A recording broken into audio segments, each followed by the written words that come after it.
your host for today's half hour with Director series on Brief Tender Light. I'm Carla Renata, and on screen with me is the director, producer, and cinematographer of the film, Arthur Musah. Hi, Arthur.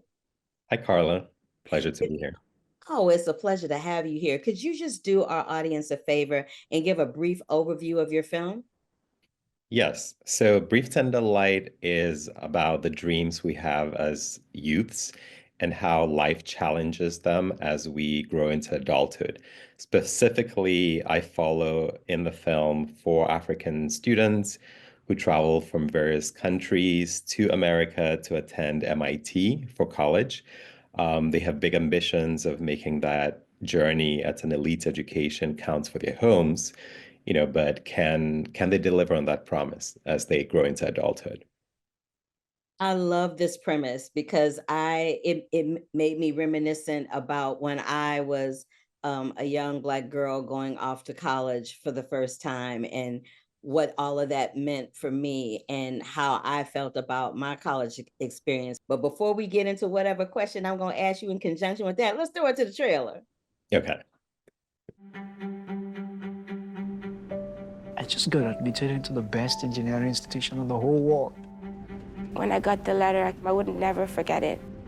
Those three letters, MIT, they mean a lot to people. People expect things from you. I think MIT will take me to the next big thing. 20 years ago, I too had been chosen from Ghana in West Africa to study the famous MIT. What are you going to gain from MIT? What are you planning on bringing back? On the math skills, math knowledge. Yes, yes, yes. Yeah. Yes, yes. I see no reason why I shouldn't, live up to the expectation of my people back home. When they look at me, what do they think I look like? And then they said I look African American. I want to represent my country. I can't keep on wearing Tanzania shirts all the time. You're discovering who you are if you don't know yourself already. Why are you working on the film? MIT taught me things about the world and about myself that led me far from home. I don't really know how it happens, but you just notice certain changes about yourself. My first snow experience. Snow!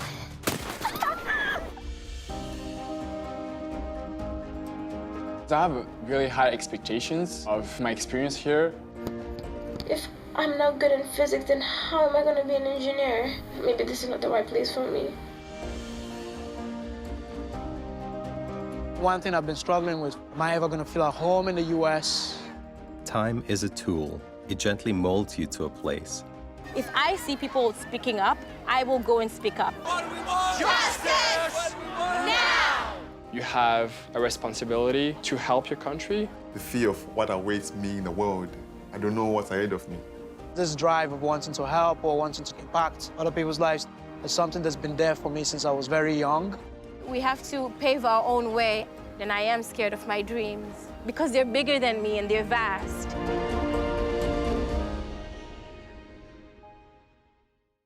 I love when Sante says about her dreams that they're bigger than her and they're vast. Were your dreams bigger than you and vast when you came up on MIT? I think they were, if I remember correctly, but yes, they were. It was an exciting time, actually. I was actually on a flight, Ghana Airways flight, that brought me to the US together with, tens of other Ghanaian students, many of whom I knew, some of whom had gone to my high school, others I had become friends with in the process of applying to colleges in the US. And so there was this energy, this excitement of we're going to discover the world. We are going to be part of cutting edge knowledge, where most of us were geeks, wanting to participate in everything, the latest and the greatest knowledge finding. And so it was a really exciting time. And one of the things that we all had in common was we felt like there was a mission that had been placed on us by our communities, whether it was our families, our communities, our towns, our schools, or our countries, that we had to take this opportunity at an elite education, at a world-class education, and sort of make it count for something back home. And so, yes, my dreams, as well as my cohort of friends, our dreams were big in terms of we had to make a difference in the world with this incredible adventure we were embarking on. I just wanted to say that, part of what I was wrestling with many years after graduating and continuing to live and work in the US was the question of what had happened to those dreams, because I hadn't really returned in a substantial way. And in some ways, that was a common story. Return hadn't happened the same way, in the way that I had envisioned or had imagined it would. And so that was sort of the seed that prompted this exploration in this film. I was struck by when someone says how you guys through this journey go from realizing that you are not just citizens, but you can't be saviors either. And when you spoke about going back home, and I remember Santi feeling so distraught and overwhelmed at the fact that she knew when she got on that plane, she wasn't coming back, that her life was going to lead her into another existence. And I think that's a reality that every kid that goes to college goes through at some point or another. There are some kids that know when they graduate from that school, they're probably not going to come back home. I was just wondering, how did you land on these four particular people? Their stories were all so different in very individual and very specific ways. Yes. So I wanted to work with one class, going through one college, and I went back to MIT because that's where I went. That's the place I was familiar with in terms of formative college years. And so I really wanted to work with people coming directly from the African continent to start this journey of education abroad and follow them for the entire 4 years and see how their ideas about themselves, their ideas about the world, their place in it, their missions, their purpose in life would evolve as, you know, the circumstances that they found themselves in, their backgrounds, kind of push them to refine those things, right? So I really reached out to the incoming class of 2015. There were 12 people that had accepted MIT's admission offer from the African continent. 8 of them responded to my initial inquiry. And so it was a relatively small pool, but we lacked out in terms of the 4 that we found out we that ended up going on this journey with us, Sante, Philip, Billy, and Fidelis, because they really offered us a diversity of socioeconomic backgrounds, gender. They each come from different countries, from different regions of the African continent. And they also had different ambitions, right? Their missions, even though they had, they all shared in common this idea of return to make a difference. That mission kind of had different scales. For some people, it was about family. For Philip, he's the oldest of 5 kids. They lost their dad when he was 10 years old. And so he's sort of the de facto man of the house, the father figure to younger siblings. And his stated mission in the film is to change the story of my family. And on the other extreme, in terms of socioeconomic background, we have Billy, who's from a wealthier family in Rwanda. He's the youngest of 3 kids. His 2 older siblings went to the US, studied, and went back, right? And so he had examples laid out for him. And he had a little bit more freedom to kind of wrestle with the question of how do I make this count for my country? And so really, it was kind of looking out for the factors that I wanted to study, but also kind of embracing coincidence and what the universe and which collaborators the universe would lead me to. And we were really lucky in finding 4 amazing people that shared so much of their lives with the film. Now, what made you decide to include yourself within these people? Because I thought that was very lovely that you included yourself and made it inclusive as opposed to you standing on the outside looking in. Yes. So I, for a long time, thought it was just going to be a story of the 4. The film was going to be inspired by my journey and the questions that I wanted to revisit and explore more critically. But I really thought the film itself would be about the four people. And yet in the edit, there were these moments in the footage that stood out. There were sort of the messier parts of the footage. You know, there's a moment, for example, Fidelis from Zimbabwe grabs the camera and starts interviewing me. And there was something interesting about that energy in that moment. And then some of the other conversations that I had with all the participants where people weren't really playing quote unquote nice documentary subjects, you know, and were kind of pushing back and breaking that fourth wall. And those stood out to me, but I couldn't figure out for a while how they belonged in the film until in 2021, essentially around the final year of our edit, Ghana introduced an anti-LGBT bill into parliament that would criminalize queer existence and queer allyship and prescribe multiple years of jail for just being gay or being a supporter of queer rights. Unfortunately, the bill is on the verge of passage. And so once that bill happened, as a gay man who had found more freedom to be my full self in the US, I realized that in joining protests with Africans in the diaspora against this horrible bill, I realized my story belonged in the film because it offered a complementary sort of narrative and perspective on realities for African people, and in some ways it also made sense to match the vulnerability that the four participants had shared with the film for all those years of production. And so it all clicked and it made sense to include those moments that really became it. They helped make the film a collaborative journey of wrestling with these questions. Which brings me to this. There's the moment where you very earnestly and honestly share about writing your parents a letter to tell them that you're gay. So, Arthur, can you just expound a little bit and tell me about what it was like for you when you wrote that letter to your parents? Yes, no, thank you for that question. It was a tough moment of coming out to my family and eventually also with this film coming out to my country in or to the world in a way because it was necessary. I remember actually for a few years being ready to sort of let my family know the full me, the full real me, and traveling home to Ghana and trying to have a conversation with my mom, and my jaw would lock up because, now that I think about it, I just couldn't say the words I am gay back then.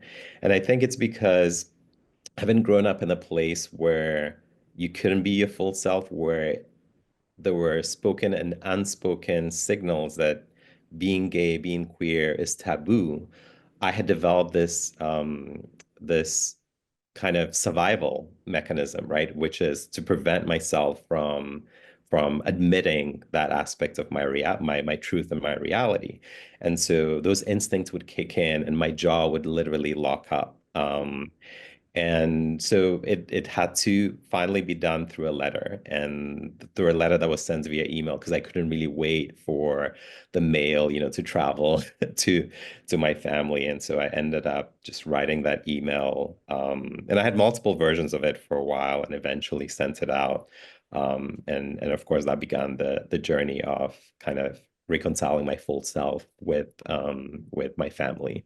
I love that you were able to have that moment cinematically because it will now live in perpetuity and be able to help someone else through that moment. So I want to just personally thank you for being brave enough and secure enough to share that so that that fear and that anxiety that's built up for someone else, by you doing this cinematically, it will help them too.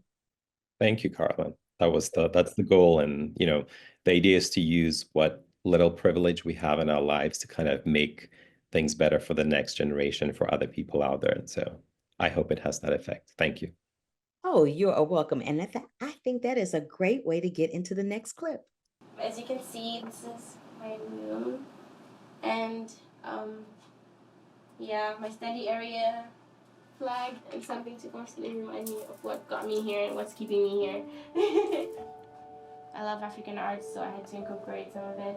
I wish I had more. I'm probably gonna ask my mom to send some. I have cousins that came here like 4 years and they graduated. When you look at them, you wouldn't know if they're African. They don't have. They're so Americanized, even the way they talk. I guess it just, when you're in a new environment, your body and your way of thinking and the way you are adapts to it so much that if you don't watch out, it can swallow you alive and you can forget like where you actually come from.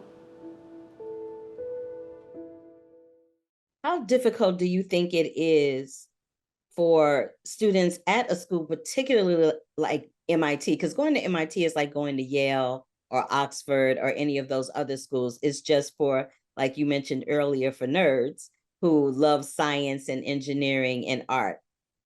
So how difficult do you think it is for those types of students to try to grow and become a better expansion of themselves while still trying to hold on to the identity, like Santi said, brought them there?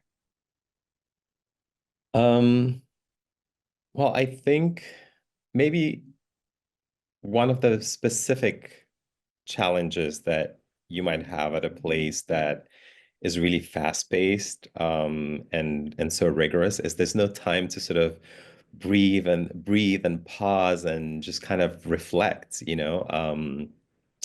And in some of the conversations that some of the participants have you know have done on the film festival circuit and at other screenings, they've spoken about how, you know, doing video diaries for the film was a way to kind of have that moment of reflection, right? Because it wasn't really built into, it wasn't something that they could afford within their regular rhythm of life.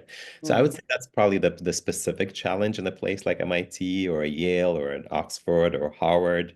But I think kind of finding those moments of reflection is probably hard for any college student because you just have so much going on. I mean, you've left home, you're in a new world, new friends, you're being challenged in all kinds of ways, from cultural beliefs to, you know, food to identity and all of that. So there's a lot going on, and it's a very tumultuous time of life, which is why I thought it would be a great space or time or to kind of take a lens into and explore these questions.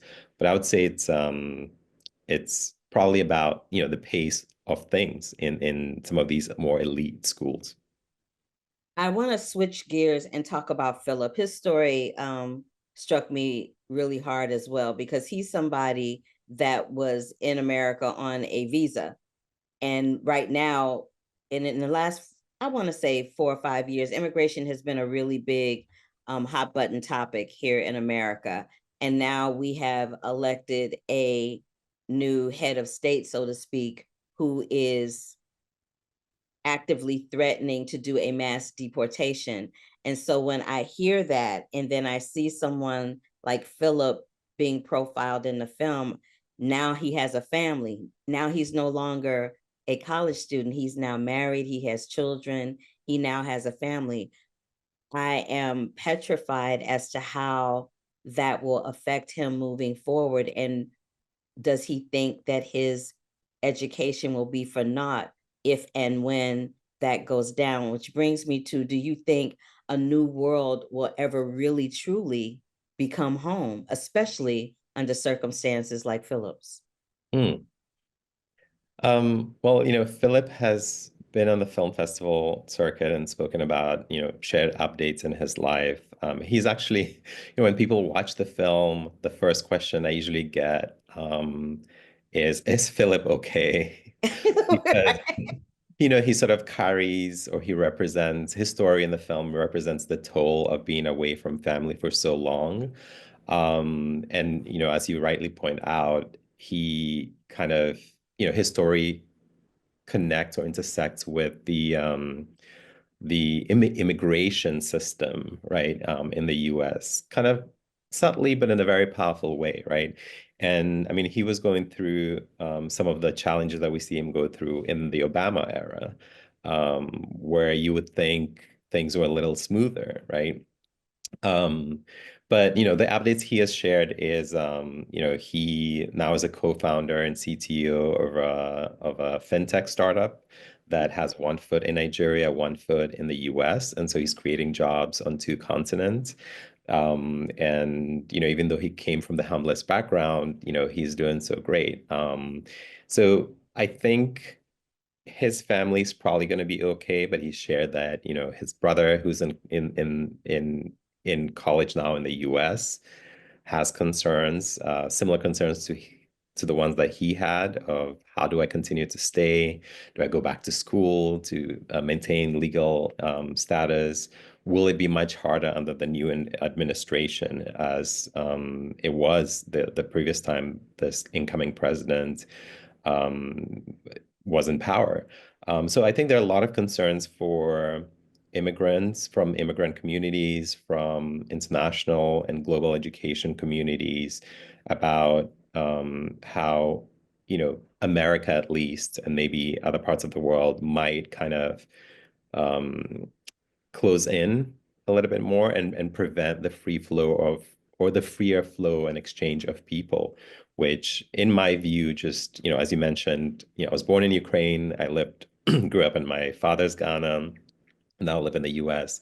So I am really familiar with the idea of being a citizen of the world, and I really see how borders can be ways to reinforce inequality around the world. And I wish there was more change towards the direction of making movement of people around the world a little bit more free. I agree with you. And having said that, just to stay on this subject a little while longer, do you think colleges here in America are fueling a modern day extraction of human capital from the African continent by allowing students to come, not just from Africa, but allowing students to come from other countries and contributing to our global economic system, only to turn around and go, you know what, you got to go? That's a question that I was very much interested in exploring. Not necessarily head on. This is not a documentary about where we talk to experts, who've studied these issues and are educating us, which can be a very powerful way of approaching the film. What we do in this film is really stay very close to the four participants that we follow that share their lives in a very intimate way through my camera and through their video diaries. And together we explore the issues in very human terms, right? And so I think what the film offers is an opportunity for American society as well as for other countries in the world to sort of look at this particular category of immigrants, student immigrants, right? Who often are presented as, oh, like we've done you a favor by letting you come into our countries and study at our great universities. But I would argue that as we see in the film and we learn through following up with the students after college, immigrants contribute very richly to the host countries as well as to their countries of origin. And so there's an argument to be made for how do we improve these systems? How do we the flaws that we observe in kind of watching these four people grow up through the college experience in the US, how do we how do we create environments that are more welcoming to Black people of all kinds?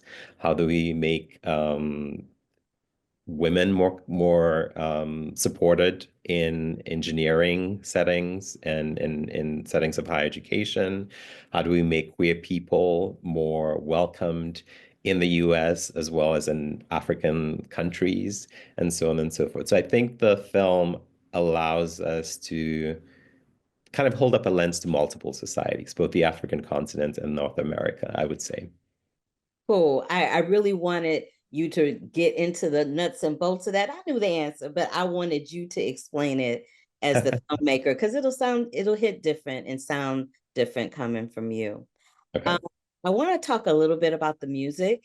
It's Mm. it's such hopeful music as instead of that dramatic kind of downtrodden sound that can sometimes accompany these sort of stories. What made you settle on the more hopeful sound for your soundtrack?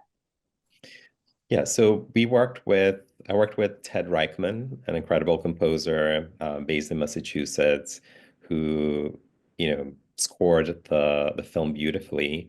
And what I really wanted the soundtrack to do is, again, not overly dramatize situations, but really, I think what we scored was the hopes and dreams, the interiors of the participants that we're following, the people that we're getting to know intimately, as they shared so much of what they were thinking, what they were going through, their fears, their dreams, their disappointments, as well as their hopes and their joys. And so the score really was to support that rather than to create dramatic moments or to amplify drama to sort of kind of shock you through that. And then I would say we were also able to license some music from the specific countries and the regions that the students are from. And that was really special because I really wanted to be able to do that as an homage to like the moment when you return home after not being home for so long and sort of getting off the plane and then being kind of surrounded, getting into the environment and being surrounded by the sounds, the smells, the tastes, and like the feeling of people as well. And so like we try to do that through music by kind of having at least one um, song licensed from the students' home regions at least. I love that. I love that so much. It kind of just ties everything together and pays homage to each individual person's story through the music. Oh, thank you for sharing that. There's one thing that you say toward the end of the film. You say, home is indelible. It has a way of always finding you. Maybe it's okay if our travels take us longer and away from home than we had ever planned, be it our new home or our old one. We answer. What does that mean for you now on the other side of this project? Hmm. Um, I think for a long time I was burdened by the idea of I had to make a change. I had failed if I hadn't really kind of gone back to Ghana, my home, and kind of worked as an engineer or uh, rose into the leadership position of some sort. And yet, through the making of the film, through wrestling with these questions, with the guilt, with Sante, Philip, Fidelis, and Billy over all these years, over a decade of making this film, where I landed was that it's actually more effective. This is a personal belief. It's actually more effective to sort of identify um, the privilege that I have in my life and the thing that I'm good at and apply myself to what I care about, at least one thing that I care about, using that privilege and the skills that I've acquired. And I learned that by watching how the four participants grew through the college experience and where they landed, and through, the philosophies about life that they shared in the process of making the film. So for me, making the film was a combination of the privilege that I'd had. I'd studied filmmaking at USC and worked as an engineer to get the film project going initially. And as somebody who loved telling stories, this is what I've been able to give back, both to my home continent as well as my adopted continent. And so I don't feel as guilty anymore. But that's kind of what I was referring to, that it's better to be a citizen and therefore kind of carve out the thing that you can really apply yourself at versus trying to be a savior for everyone. And if we are all citizens and we contribute our little bit, I believe that we can kind of create more lasting positive change in the world than relying on one person to come and save us all.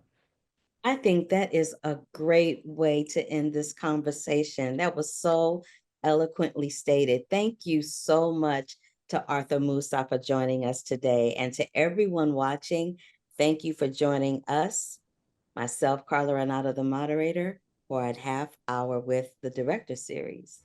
Bye now. Thank you, Carla.